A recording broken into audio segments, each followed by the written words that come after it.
The room smells of linseed oil, dry graphite, and the sharp medicinal tang of lavender hand sanitizer. It is a quiet apartment on the third floor of an old brick building, situated just far enough from the city center to turn the midnight traffic into a low, oceanic hum. Dr. Lana Carter, 30 years old, sits at a heavy oak desk, her shoulders slightly curved over a large, ring-bound sketchbook. The desk lamp cast a cone of warm, amber light across her workspace, leaving the rest of the room in deep velvet shadows. Lana is a woman of quiet gravity.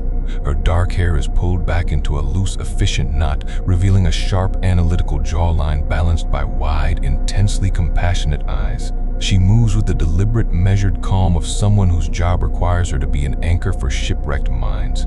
Right now, she is looking for her own anchor. Just a canopy. Just the way the light hits the pine needles, the tip of her 4B pencil touches the heavy textured paper. For 25 years, drawing has been Lana's silence. When the weight of other people's suffering grew too heavy during her residency at St. Jude's Psychiatric Hospital, the graphite allowed her to breathe. It was a purely mechanical grace. The friction of charcoal, the gradient of shadows, the predictable physics of a line. Her hand begins to move. At first, the strokes are light, capturing the vertical elegance of a forest at dusk. She works efficiently, her mind drifting back to her morning rounds. She remembers the fragile, shaking hands of her patients, the hollow cadence of their confessions, and the deep, fulfilling warmth she felt when a young man named Samuel finally managed to look her in the eye and smile. She loves this work. She loves the intricate puzzle of the human mind, the slow, painstaking process of stitching a fractured psyche back together. But as the pencil continues to glide, the rhythm changes. The soft, rhythmic shh of the graphite grows heavier, sharper. Lana's eyes narrow. Her breathing slows, dropping into a shallow, hypnotic trance. She is no longer consciously choosing where the shadows fall. Her fingers tighten around the wooden casing of the pencil until her knuckles turn a stark, bloodless white. The lines jaggedly break away from the serene canopy. They slash downward, violent and dark. No, stop! She tries to pull her hand away, but it is as if the pencil has found a groove in the paper that she cannot alter. She watches, a cold knot of frustration tightening in her stomach as her hand fills in a dense, suffocating thicket of briars. Beneath the briars, she begins to shade a shape, a heavy, horizontal mass. It isn't a fallen log. The graphite smudges under the side of her palm, leaving a dark gray stain on her skin as she renders the unmistakable texture of a wool coat. Then, a hand. The fingers are curled outward, stiff and unnaturally pale against the dark loam of the forest floor. Lana pulls her hand back sharply, dropping the pencil. It rolls across the desk, clicking against the base of the lamp. What is wrong with me lately? She presses the heels of her hands into her eyes, exhaling a long, trembling breath. For the past month, every single attempt to draw has ended like this. The landscapes she used to love are replaced by claustrophobic spaces. The portraits are replaced by faces twisted in silent, agonizing screams. It is an intrusive, relentless corruption of her only sanctuary. She forces herself to look back down at the page. The drawing is beautiful, and that is the most terrifying part. The technical execution is flawless. It depicts a dense, ancient clearing in a forest. The trees are choked with hanging moss, their roots twisting like arthritic fingers. Lying face up in the center of the briars is a woman. The victim's face is rendered with an agonizing photographic clarity. Her eyes are wide, glassy, and fixed on a sky she can no longer see. Her mouth is slightly parted, as if caught mid-gasp. Around her throat is a thick, coarse loop of rusted barbed wire, biting deep into the skin, the dark blood rendered in heavy, overlapping layers of black ink and graphite. Lana's breath catches. She doesn't recognize the woman, but the expression of pure, unadulterated terror is so visceral that Lana can almost hear the wet, choking rattle in the room. It's just stress, the chronic trauma absorption from the ward. It has to be. She slams the sketchbook shut. The heavy cover meets the pages with a dull, final thud. Lana walks into her small kitchen, her chest still tight. She pours a glass of water, her hand trembling just enough to make the ice cubes clink against the glass. The apartment is too quiet. The silence feels heavy, expectant like the air before a lightning strike. To break the stillness, she reaches for the remote control on the kitchen counter and switches on the small television mounted above the refrigerator. The screen flickers to life, casting a cold blue glow over the pristine white tile of the kitchen. It's the local evening news. A somber-faced anchor stands before a graphic that reads, "Breaking news," turning now to a developing story just north of the city limits. Police have confirmed the discovery of a body in Blackwood Pines earlier this evening. Details are still scarce, but investigators are treating the scene as a homicide. Lana freezes, the glass of water halfway to her lips. Blackwood Pines. Slowly, she sets the glass down. Her eyes are locked onto the screen. We go live now to our field reporter, Marcus Vance, who is live at the perimeter of the crime scene. Marcus, what can you tell us? The camera cuts to a shaky, handheld feed of a dark forest road. Red and blue emergency lights flash rhythmically, painting the wet pine needles in the towering, moss-choked trunks in sickening hues of violet and crimson. Behind the yellow police tape, the woods stretch out, dark, dense, and suffocatingly familiar. Yes, Evelyn. What we know right now is that a hiker strayed from the main trail roughly 2 hours ago and discovered the body of an adult female hidden deep within a thicket of briars. Sources close to the investigation state that the scene is highly unusual and deeply disturbing. The camera pans slightly, capturing a glimpse of the forest floor between the silhouettes of moving forensic technicians.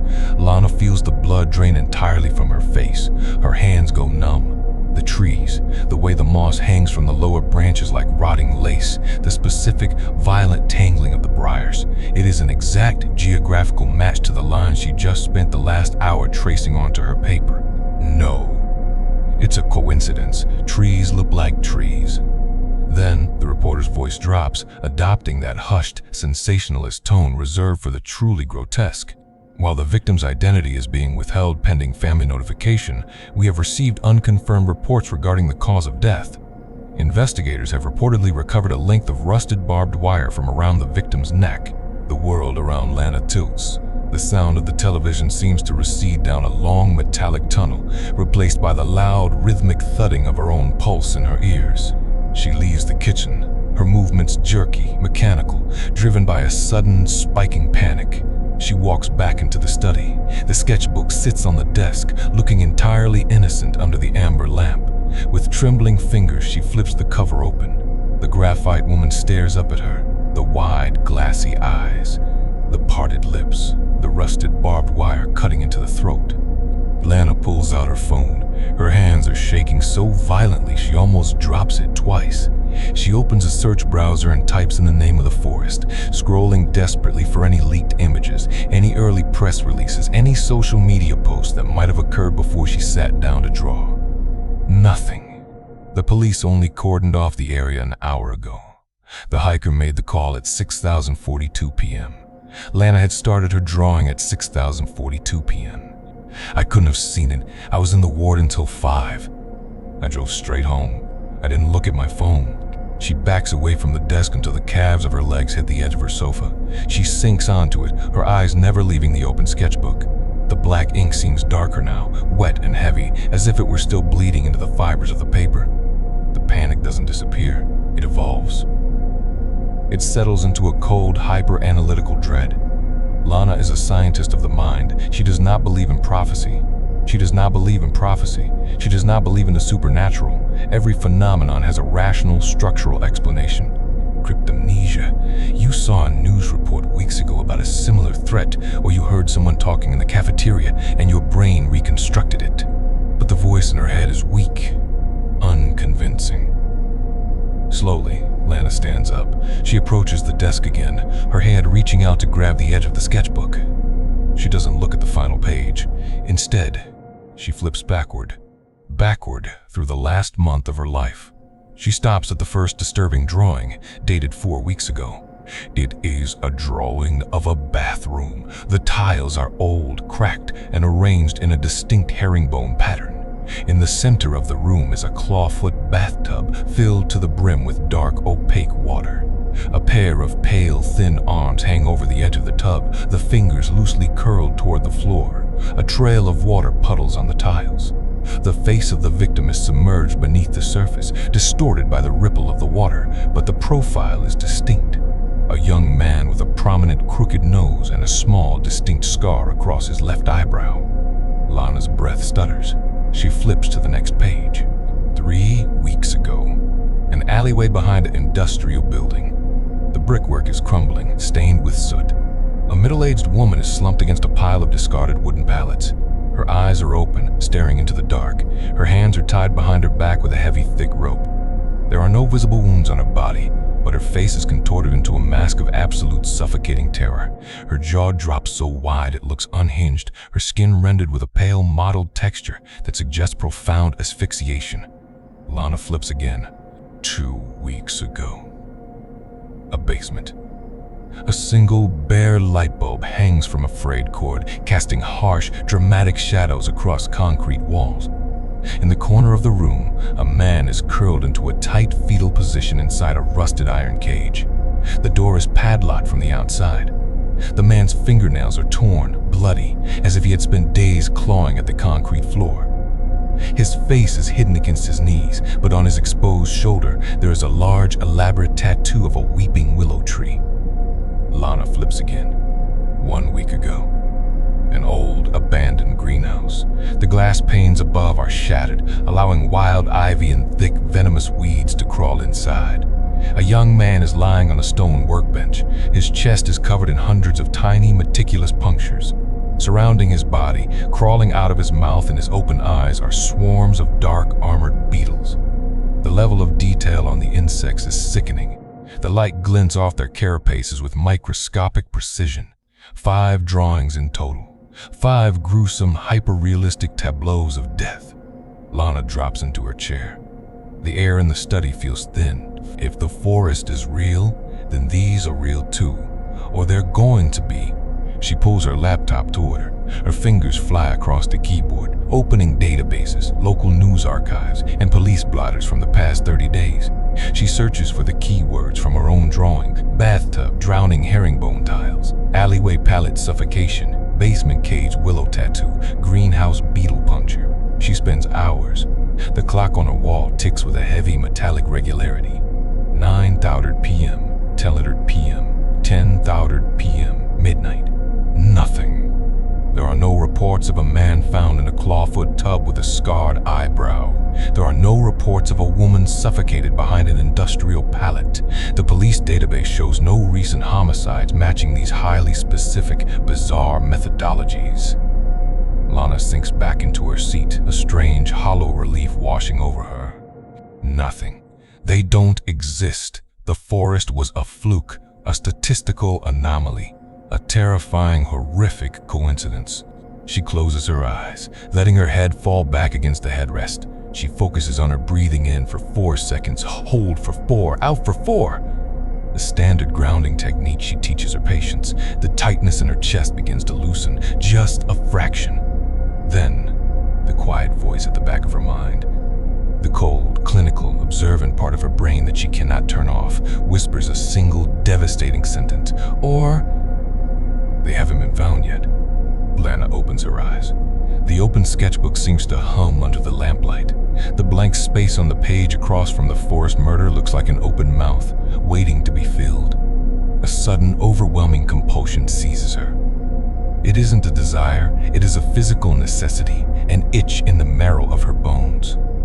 Her hand reaches out, her fingers wrapping around the graphite pencil before her conscious mind can protest. No. Don't. Just go to bed. Take a sedative. Draw one more. Just one more, and prove it's just a nightmare.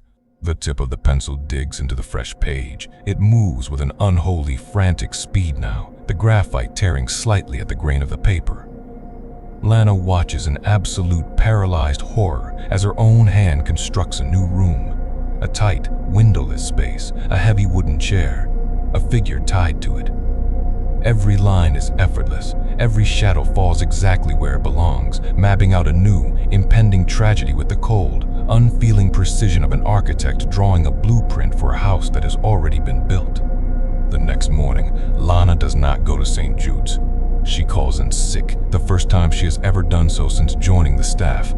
Her voice over the phone sounds hollow, distant, like a recording played from a deep well. She spends the day locked in her apartment, her television tuned to the continuous local news loop, her laptop open to 3 different live police scanners. She doesn't eat. She doesn't wash her face. She sits on the edge of her sofa, wrapped in a gray woolen blanket that feels less like warmth and more like a shroud. The sun moves across her living room wall, casting long, skeletal shadows of the window frames across the floor. At 3:14 p.m., the television broadcast breaks away from a commercial for laundry detergent. The screen flashes the familiar jarring red banner, "Breaking News." Lana stands up so fast the blanket slides to the floor. We are returning now to our ongoing coverage of the recent spike in unusual homicides within the metro area. Police have just confirmed a second gruesome discovery, this time in the industrial district of Oak Haven. The screen cuts to a live feed, an alleyway, a brick wall stained with soot, a pile of old, splintered wooden pallets cordoned off by high-visibility plastic tape. Lana's breath leaves her in a sharp, painful hiss. According to early reports from the scene, city sanitation workers discovered the body of a woman behind a warehouse on 4th Street. Authorities have identified the victim as 42-year-old Martha Giles. A photograph of Martha Giles flashes on the screen. It is a standard driver's license photo. A tired-looking woman with kind, worn eyes and a soft, hesitant smile. Lana doesn't look at the photo. She is already staring at her sketchbook, which lies open on the coffee table. The drawing from 3 weeks ago. The middle-aged woman slumped against the industrial pallets, her hands tied behind her back with thick rope, her jaw dropped in that horrific, unhinged mask of asphyxiation. The face in the drawing is Martha Giles. It isn't a resemblance, it is her. Down to the exact placement of a small mole near the corner of her left eye and the specific, fine texture of her thinning hair. It's not possible. I've never seen her.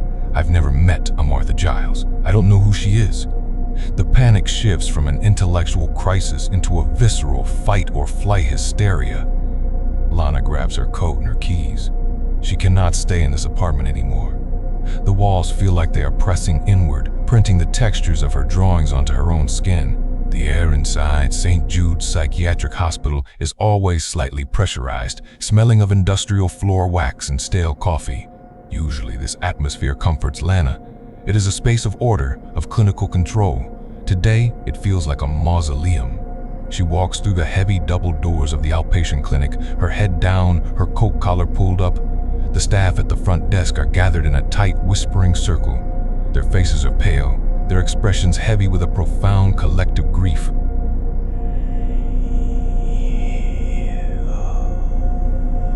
Lana approaches slowly, her boots clicking softly on the linoleum.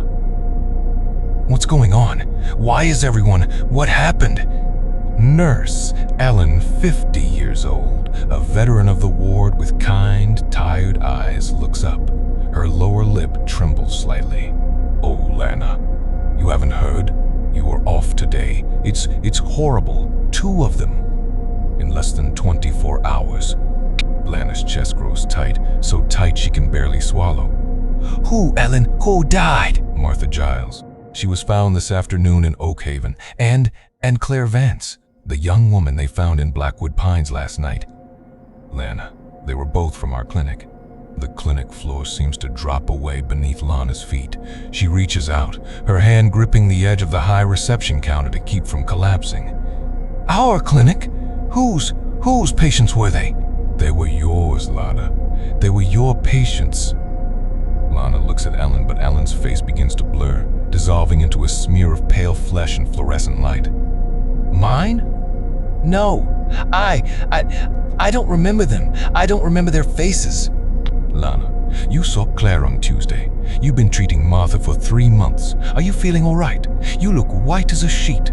I just need to sit down. Excuse me. Lana turns away, her movements clumsy, frantic.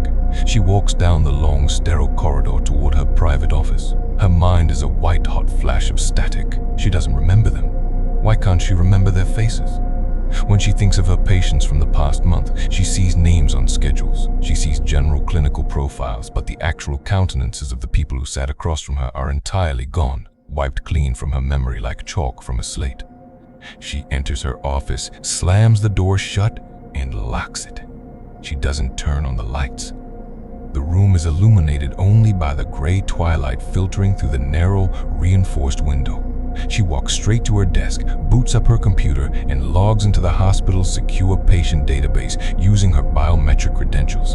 Her fingers are slick with sweat as she pulls up her active caseload. She has only been at St. Jude's for 6 months. Her caseload is small, intentionally limited to intensive, long-term therapeutic care. The screen flashes, displaying her list of active patients. Total number, 5. Lana opens the first file. Claire Vance. The digital portrait pops up on the left side of the screen, a young woman with wide, pale eyes and long, dark hair. Lana pulls her sketchbook out of her bag and opens it to the page from last night. The forest, the briars, the rusted barbed wire around the throat. She holds the sketchbook up next to the computer monitor. The digital photo and the graphite drawing are identical. The jawline, the distance between the eyes, the slight asymmetry of the nose. Lana closes her eyes, a sob tearing from her throat. She opens the next file. Martha Giles. The driver's license photo matches the drawing of the alleyway, the unhinged jaw, the suffocation. She clicks through the remaining 3 files with a sickening mechanical dread. File 3, Samuel Torres. A young man with a prominent crooked nose and a small, distinct scar across his left eyebrow. His clinical notes indicate a severe, paralyzing case of aquaphobia, a pathological fear of deep water. The drawing from 4 weeks ago, the herringbone tiles, the clawfoot bathtub, the submerged face. File 4, David Cross, a middle-aged man with a large, elaborate tattoo of a weeping willow tree on his right shoulder. His file details a profound case of taphophobia, the fear of being buried alive or trapped in enclosed spaces. The drawing from 2 weeks ago, the concrete basement, the iron cage, the torn, bloody fingernails. File 5, Marcus Vance, no relation to Claire, a young man who suffered a traumatic childhood event involving an infestation, diagnosed with extreme entomophobia, the fear of insects. The drawing from 1 week ago, the abandoned greenhouse, the stone workbench, the hundreds of tiny punctures, the armored beetles crawling out of his mouth. Lana drops her hands into her lap. She is staring at a digital execution list, and her own hand drew the warrants. 5 patients, 5 drawings, 1 for each. Then, she remembers, she didn't draw 5 pictures. Last night, in her apartment, driven by a frantic, terrifying compulsion, she had taken her pencil and she had drawn a 6th scene. Lana slowly turns the page of her sketchbook to the drawing she made last night. The windowless room, the heavy wooden chair, the figure tied to it. She looks at the face of the figure in the 6th drawing. There are no features, no eyes, no nose, no mouth. The head is a smooth, blank oval of graphite shading, a terrifyingly empty space where a human identity should be. 6 drawings, but I only have 5 patients. Who is the last one? Who has no face? The Central Police Precinct is loud, chaotic, and smells of wet wool and cheap coffee. Lana sits across a scarred metal desk from Detective Miller, a man whose face looks like it was carved out of a rough block of granite, his eyes permanently narrowed from decades of looking at things people weren't supposed to see. Lana's sketchbook lies between them on the desk, flipped open to the drawing of Martha Giles in the alleyway. Miller looks at the drawing, then looks up at Lana. He sighs, a long, whistling sound through his nose, and rubs his temples. Doctor? Carter, let me make sure I've got this straight. You're a psychologist over at St. Jude's. Yes, junior staff. And you're telling me that you drew this picture 3 weeks ago, before Martha Giles was killed? Yes. Look at the date in the corner. Look at the graphite oxidation. Look at the details, the pallets, the rope, the exact way her body was positioned. I didn't know who she was, Detective. I didn't remember her face until I opened her file today. Miller leans back in his chair, the metal groaning under his weight. He crosses his arms over his chest. Doctor, Carter, do you know what my job is? My job is to look for evidence, DNA, fingerprints, security footage. What, you're bringing me here? This is a comic book. You telling me you're psychic? No. I don't believe in that. I'm a scientist. I don't know how this is happening. Maybe someone is accessing my files. Maybe someone is copying my drawings, or maybe someone is planting these images in my mind. Let me tell you what it looks like to me, doctor. It looks like you're a highly stressed individual working in a psychiatric ward who has developed an unhealthy fixation on a couple of tragic cases. Or worse. Lana blinks, her breath catching. Worse? What do you mean by worse? It looks like you're trying to inject yourself into an active homicide investigation for attention. Or maybe you had access to information about these victims that the public didn't have, and now you're using these drawings to cover your tracks. Lana stares at him, her mouth slightly open. The sheer, unyielding brick wall of his skepticism is terrifying. He doesn't see a woman trying to save lives. He sees a suspect or a lunatic. Take my advice, Doctor. Carter, go home. Take some time off. Let us do our jobs. If you come back here with more pictures of dead people, I'm not going to call an investigator. I'm going to call the psych evaluation team from your own hospital. Do you understand me? Lana looks at the sketchbook. The graphite lines seem to mock her. She realizes with a sudden, devastating clarity that she is completely, utterly alone. No one is going to help her. No one is going to stop this. She stands up, takes the sketchbook, and pulls it into her chest like a shield. They're dying because of what they're afraid of, Detective. Every single one of them. Claire Vance was terrified of forests. Martha Giles was terrified of being isolated, of suffocating alone. The killer isn't just murdering them. He knows their minds. Miller doesn't answer. He just points toward the exit of the precinct, his face expressionless.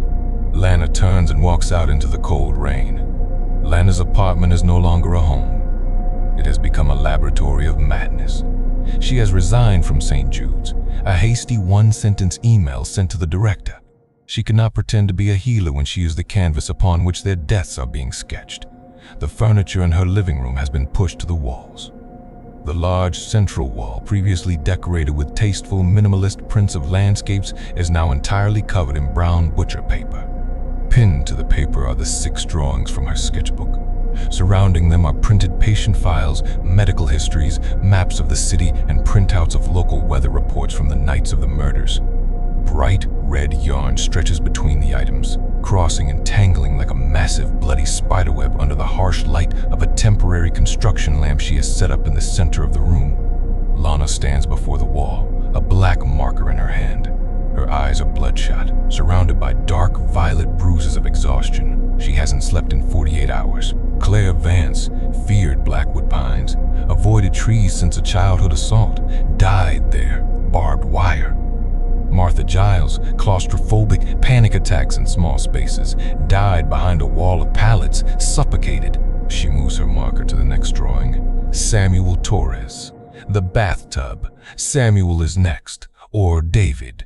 Or Marcus. The killer knows their phobias. Where do you get a patient's deepest phobia?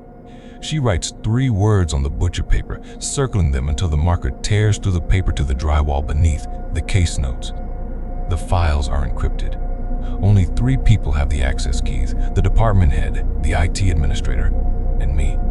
She had called Samuel Torres earlier that afternoon. She remembers his voice, defiant, angry, terrified. Doctor. Carter, you're scaring me. Why are you telling me to stay away from water? Why are you asking if anyone has been following me? If this is some kind of therapeutic exercise, I want out. Don't call me again. He had slammed the phone down. David Cross hadn't answered at all. His voicemail box was full. Marcus Vance's phone was disconnected. She couldn't save them from the outside. She didn't have the authority, she didn't have the trust, and she didn't have the time. Suddenly, her phone, lying on the coffee table behind her, buzzes violently. The sound is like a gunshot in the quiet room. Lana spins around, dropping her marker. She lunges for the phone, pressing it to her ear without looking at the caller ID. Samuel? David? Is that you? There is no voice on the other end, only a low, rhythmic sound, a wet, labored breathing, accompanied by a faint, metallic clicking sound. Click, click, click. like the sound of a small wheel turning or an ink pen being clicked repeatedly. "Who is this? How are you doing this? Why are you targeting my patients?" The breathing on the line slows down. Then, a voice speaks. It is a whisper, heavily distorted by a digital modulator, turning it into a flat, genderless metallic rasp. "They were already broken, Lana. You know that. A mind ruled by fear isn't a mind at all. It's just an open cage. I'm just letting the beasts out. You're killing them. You're using their suffering. Look at your wall, Lana. Look at the lines. You aren't stopping me. You're documenting me. We're building this together." The line goes dead. Lana stares at the screen. The call is from an unknown number, untraceable. She turns slowly to look back at the massive web of red string on her wall. The 6 drawings stare back at her. The faceless figure in the final drawing seems to expand, the blank white head absorbing the light of the room, casting a long, dark shadow that stretches across the floor directly to her feet. The transition from night to morning is not a clean break, it is a slow, gray fading of the dark. Lana blinks. She is sitting on the floor in the center of her living room, her back pressed against the base of the construction lamp. Her head hurts with a blinding, localized throbbing behind her left temple. She didn't mean to sleep. She had promised herself she would stay awake, watch the door, keep her eyes on the web of string. She stands up, her joints cracking with a stiff, painful resistance. Her legs feel strangely heavy, as if she had spent the night walking through deep snow. She looks down at her clothes. She is wearing the same gray sweater and jeans she wore yesterday, but the hem of her trousers is damp. Dark, wet rings of moisture have crept halfway up her shins. Did the pipe leak? She takes a step toward the kitchen, and her boot makes a soft, squelching sound. She looks down at the floor. Spreading across the pristine light wood of her living room floor are a series of thick, heavy footprints. The mud is dark, almost black, mixed with decaying pine needles and tiny fragments of rotted leaves. The tracks begin at the front door, lead directly into the center of the living room, circle the construction lamp 3 times, and then head toward the hallway leading to her bedroom. Lana's breath catches in her throat. Her hand flies to her mouth. Someone was in here while I was asleep. The killer, he has a key! He came inside. She rushes to the front door. The deadbolt is engaged. The security chain is still locked from the inside. She checks the windows. Every single one is shut tight, locked from the inside, the condensation undisturbed on the glass. Slowly, Lana follows the muddy tracks back into her hallway. She traces them down the narrow corridor, past her bathroom, straight into her bedroom. They lead directly to the side of her bed, where they stop. Lana looks down at her own feet. She isn't wearing slippers. She is wearing her heavy hiking boots. The soles are thick with the exact same dark, wet mud. A small, crushed sprig of wild briar is caught in the laces of her right boot. The mud isn't from a leak. It's from blackwood pines. Lana backs away until she hits her dresser, knocking over a small ceramic dish of safety pins. They scatter across the floor with a tiny metallic clatter. No. I didn't leave. I was here. I fell asleep under the lamp. I didn't go anywhere. She runs back to the living room, lunging for her laptop. She opens the local news site, her hand shaking so badly she hits the wrong keys 3 times before the page loads. The headline banner is already there, glaring in stark black font, "Third outbeasant found. Dead. Samuel Torres discovered in public bathhouse." Lana drops the laptop. It hits the floor with a loud crack, the screen fracturing into a spiderweb of green and pink lines. But through the broken glass, she can see the image. The herringbone tiles, the clawfoot tub, the pale arms hanging over the edge. 4 victims dead. Only 1 patient remains alive, David Cross, and the faceless figure. Lana doesn't go to the police. She knows what Miller would say now. He wouldn't just call her crazy, he would put the handcuffs on her. Instead, she drives to an electronics store on the edge of town. She buys 4 small high-definition security cameras, the kind that record continuously to an internal memory card and feature night vision capabilities. She returns to her apartment, her movements cold, mechanical, driven by a desperate survivalist logic. She mounts the first camera in the corner of her living room, overlooking the front door and the butcher paper wall. She places the second in the hallway. the third in her kitchen, the fourth directly above her bed, pointed down at the mattress. She doesn't draw. She doesn't write.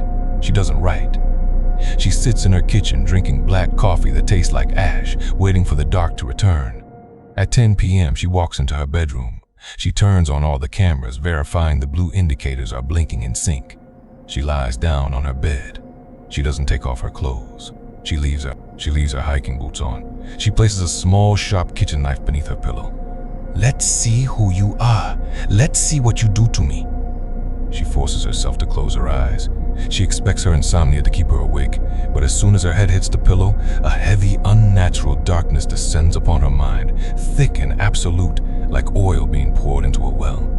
The alarm on Lana's phone goes off at 7:00 a.m. She sits up instantly, her hand flying beneath the pillow. Her fingers wrap around the handle of the kitchen knife. It is still there. She looks down at her boots. They are dry. But as she shifts her weight, she hears a dry, crackling sound. She looks closer. The soles are covered in a thin crust of pale gray dirt, and several sharp yellow pine needles fall from the tread onto her sheets. Lana doesn't panic this time. The panic has been replaced by a cold, terminal numbness. She gets out of bed, takes a step, and notices her right shoulder feels stiff, bruised. She pulls back the collar of her sweater. On her skin, just above the collarbone, is a fresh, deep scrape, the blood dried into a dark crust.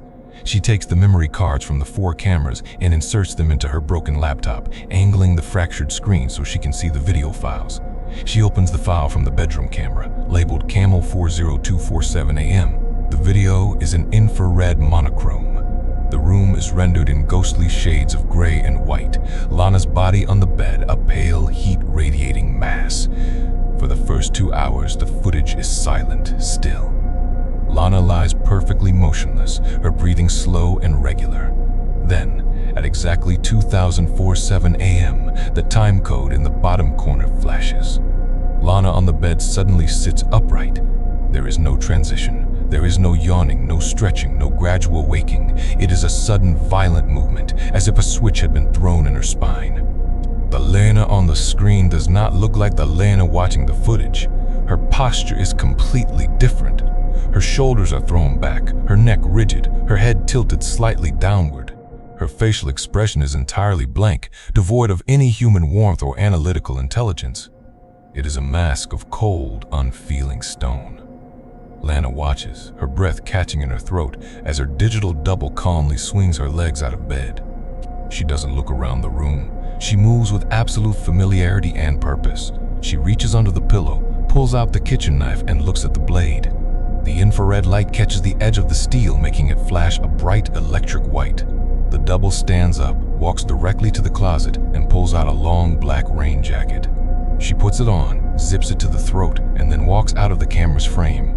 Lana switches the feed to Cam 01, the living room. The double enters the living room. She walks over to the butcher paper wall.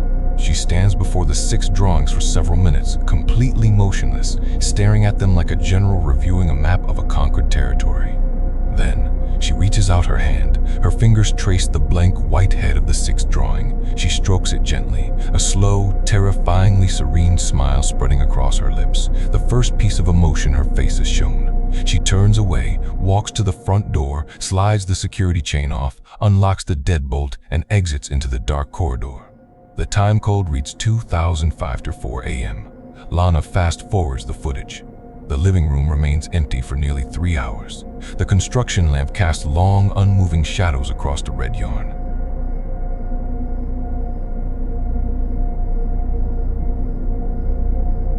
At 5:12 a.m., the front door opens again. The double returns. Her black rain jacket is wet, glistening with moisture. Her boots leave dark, heavy smears on the linoleum. She walks into the kitchen, removes the jacket, and places the knife back into the drawer. She takes a clean cloth, wipes down her boots, and then cleans the floor, erasing every trace of her departure with methodical, professional efficiency. When she is finished, she walks back into the bedroom, lies down on the mattress in the exact same position she occupied before 24:07 a.m., closes her eyes, and instantly goes still. At 7:30 a.m. on the video, the alarm goes off. The real Lana wakes up, her hand flying beneath the pillow. Lana sits back from the laptop, the broken screen reflecting her own wide, bloodshot eyes. It's me. I'm the killer. I'm the one who's doing this. The drawings weren't predictions. They weren't a curse. They were memories. Her hand was drawing what her other self had already planned, or what she had already done while her conscious mind was locked away in the dark.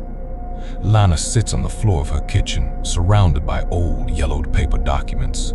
After discovering the footage, she had driven to her childhood home, now an empty, abandoned house in the suburbs, and broken into the basement to recover her late mother's storage trunks. She finds what she is looking for, a thick, faded medical file from a pediatric clinic in Chicago, dated 20 years ago. She opens it. Inside are handwritten notes from a doctor, Robert Vance. Subject: Lana Carter, age 10. Following the traumatic loss of her father, the patient has exhibited severe signs of identity fragmentation. The primary persona, Lana, remains gentle, compliant, and deeply empathetic. However, during periods of extreme vulnerability, a secondary persona emerges. The subject refers to her as the architect. Lana's fingers tremble as she turns the page. The architect exhibits a profound contempt for weakness, specifically fear. She views fear as an evolutionary defect that must be excised. Reports from her school indicate the subject has physically assaulted classmates who displayed signs of panic or phobia during drills. The subject has no conscious memory of these events. Lana drops the file. The truth falls into place with the heavy, devastating weight of a guillotine blade. Years of intensive childhood therapy had integrated her. The architect had gone to sleep. For 20 years, Lana believed she was whole. She became a psychologist to help people fight their fears because she knew, on some instinctual level, how terrifying those fears could be. But she had taken a job at St. Jude's. Every day, for 6 months, she sat in a small room and listened to people describe their deepest, most paralyzing phobias. She documented them. She analyzed them. She made them real. The constant immersion in fear had broken the dam. The architect had awakened. During the day, Lana would listen to her patients and take meticulous notes. At night, while Lana slept, the architect would take control, using those very notes to hunt down the patients and eliminate their weakness by forcing them to confront their phobias in the real world until their hearts stopped. And when Lana woke up, her lifelong hobby, her drawing became the only pipeline through which the two identities connected. The ink was leaking from the architect's memory into Lana's conscious hands. I wanted to save them. I loved them. I tried so hard to help them. And I was the monster. Suddenly, she looks up at the butcher paper wall. David Cross is still alive, the 5th patient, the man with the willow tattoo who feared being buried alive. And then there is the 6th drawing, the faceless figure tied to the chair. If there are only 5 patients, who is the 6th? Who is left? Lana walks into her bathroom. The air is cold, the room illuminated only by the gray morning light coming through the small frosted window. She approaches the sink and looks at her reflection in the medicine cabinet mirror. Her skin is translucent, her eyes hollowed out by grief and madness. She looks like a ghost that hasn't realized it's dead yet. She pulls the 6th drawing from her pocket. She flattens it out against the marble counter, staring at the blank, featureless head of the person tied to the chair. She forces herself to look past the empty face. She looks at the background of the drawing. The background depicts a small room. The tiles on the wall are old, white, with a small hairline crack running through the 3rd row above the sink. Lana looks up at her own bathroom wall. The crack is there, exactly 3 rows above her sink.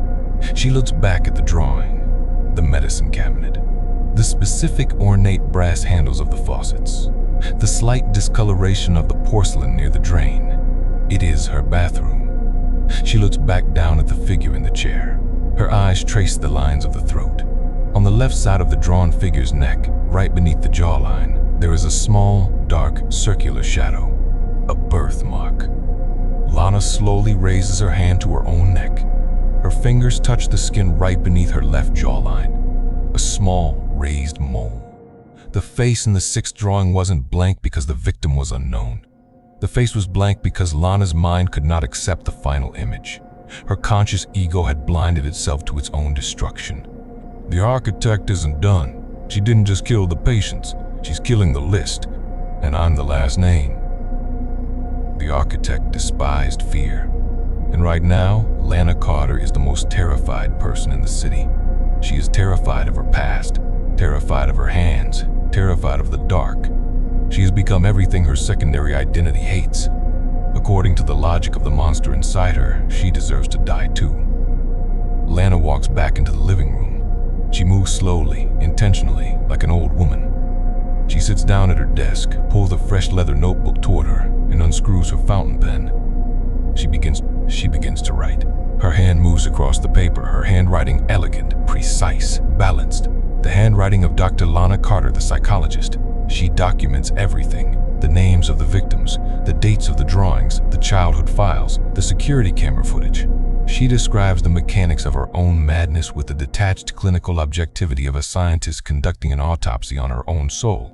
To whoever finds this notebook, my name is Dr. Lana Carter. I am the person responsible for the deaths of Claire Vance, Martha Giles, Samuel Torres, and David Cross. I did not know I was killing them, but ignorance is not an excuse, it is merely a symptom. She turns the page, her pen scratching softly against the parchment. I spent my life trying to understand the human mind because I thought knowledge could protect us from the dark. I was wrong. Sometimes, the mind is just a house with too many rooms, and you don't know who holds the keys to the basement. She finishes the final paragraph. She signs her name at the bottom, Dr. Lana Carter. She closes the notebook and places it in the center of her desk, right beneath the amber lamp. Next to it, she places the memory cards from the security cameras. She walks back into the bathroom. She shuts the door behind her. The click of the latch is loud, heavy, permanent. She looks at the medicine cabinet mirror one last time. She doesn't blink. She doesn't cry. Slowly, the expression on her face begins to shift. The sadness drains from her eyes, leaving them wide, flat, and glassy. Her shoulders throw themselves back. Her neck grows rigid. The compassionate, analytical doctor disappears, and in her place stands a stone-cold sentinel. The architect has arrived ahead of schedule. The light in the bathroom slowly fades as the gray clouds outside thicken, plunging the room into a deep, heavy shadow. From behind the closed door, there is no screaming. There is no sound of a struggle. There is only the soft, rhythmic sound of a faucet dripping into the porcelain sink. Thud, thud, thud. And then, the sharp, definitive snap of a metal lock turning from the inside. 2 days later, the apartment is cold, the construction lamp still burning in the living room, casting its harsh white light over the tangled web of red string and butcher paper. The front door is open, the wood around the lock splintered where the police kicked it in. The detective. Miller stands in the center of the room. He is wearing his heavy winter coat, his hat in his hand. The room is bustling with forensic technicians in white Tyvek suits, their camera flashes cutting through the dim apartment like bursts of lightning. Miller walks over to the desk. He sees the leather notebook sitting beneath the amber lamp. He picks it up. He opens the first page. He reads in silence. As his eyes move down the lines of Lana's precise, elegant handwriting, the hard, cynical lines of his face begin to soften, shifting into an expression of profound, sickening comprehension. A forensic technician approaches him, carrying a plastic evidence bag. "Detective, we found her. In the bathroom. Just like the log said. It's clean. No signs of a struggle. She did it to herself." Miller doesn't look up from the notebook. He turns to the final page. "I wasn't trying to prove I was innocent, Detective. I was trying to prove I wasn't crazy. If you're reading this, then I finally became my own last patient. I hope you believe me now." Miller slowly closes the notebook. His hand is trembling slightly, a movement so subtle anyone else would have missed it, but for him, it is an earthquake. He looks toward the dark, narrow hallway leading to the bathroom. He cannot speak. The entire structure of his reality has been fractured by the words of a dead woman. "Detective, you all right? What do you want us to do with the drawings on the wall? Bag them, all of them." "Take down the paper." Miller turns and walks out of the apartment, his boots clicking heavily on the floor. He descends the stairs and exits into the cold, gray city street. The rain is falling again, washing the grime into the storm drains. He walks to his unmarked police car, gets into the driver's seat, and pulls the door shut. The interior is quiet, smelling of old vinyl and cold tobacco. He reaches into his pocket, pulls out a small metal ink pen, and sets it on the dashboard. He reaches for his radio to call into dispatch. "This is Miller. Case 404 is closed. Suspect deceased. Self-inflicted. I'm returning to the precinct." He signs off. He sits in the dark car for a long moment, staring at the rain hitting his windshield. Slowly, without realizing it, Miller's right hand reaches out. His fingers wrap around the metal ink pen on the dashboard. He doesn't open his notepad. Instead, he turns the pen over in his fingers. His thumb clicks the top. Click, click, click. The rhythmic metallic sound fills the small car. His eyes grow flat, wide, losing their analytical detective focus. His posture stiffens, his shoulders throwing themselves back against the vinyl seat. He takes the pen, presses the metal tip against the clean white leather of his passenger seat, and begins to draw. He doesn't look down at his hand. He stares straight ahead into the gray rain, his face completely devoid of expression, a serene, terrifying smile slowly spreading across his lips as his hand traces a dark, violent, jagged line across the white leather. A line that looks exactly like a thicket of briars.